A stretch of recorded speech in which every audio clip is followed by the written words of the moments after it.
শত বাধা উপেক্ষা করে পূর্ণ দিবস কর্মবিরতি পালন করেছেন সরকারি প্রাথমিক বিদ্যালয়ের সহকারী শিক্ষকরা।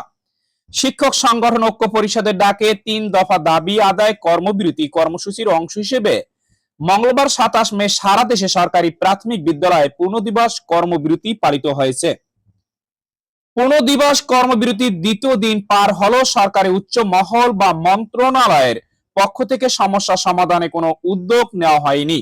তবে কোথাও কোথাও শিক্ষকরা কর্মবিরতি পালন করতে গিয়ে শিক্ষা অফিসারের বাধার মুখে পড়েছেন। প্রাথমিক সহকারী শিক্ষক সংগঠন ঐক্য পরিষদের জানায়, বাধা দেওয়ার পরও দেশের ৮০ থেকে ৯০ ভাগ বিদ্যালয়ে কর্মবিরতি পালন হয়েছে। দাবি আদায় না হওয়া পর্যন্ত এই কর্মসূচি চলবে।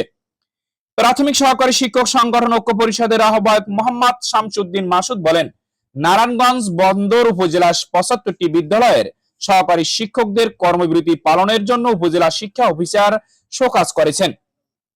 তারপরও তারা কর্মবিরতি পালন করে যাচ্ছেন। রাজবাড়ী জেলার গোয়ালন্দ উপজেলার একটি বিদ্যালয়ের সব শিক্ষককে কর্মবিরতি পালনের কারণে শোকজ করা হয়েছে।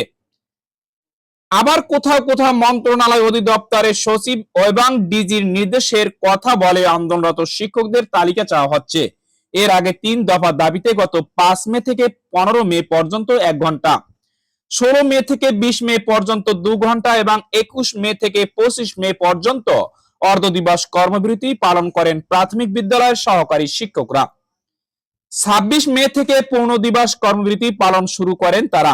শিক্ষক সংগঠনটি জানায়, বর্তমান নিয়ম অনুযায়ী শুক্র শনিবার বিদ্যালয় বন্ধ রাখা এবং প্রাথমিক বৃত্তি পরীক্ষা যেন শুধুমাত্র সরকারি প্রাথমিক বিদ্যালয়ে অধ্যয়নরত শিক্ষার্থীদের নিয়ে অনুষ্ঠিত হয়, সে দাবিও করেছেন তারা।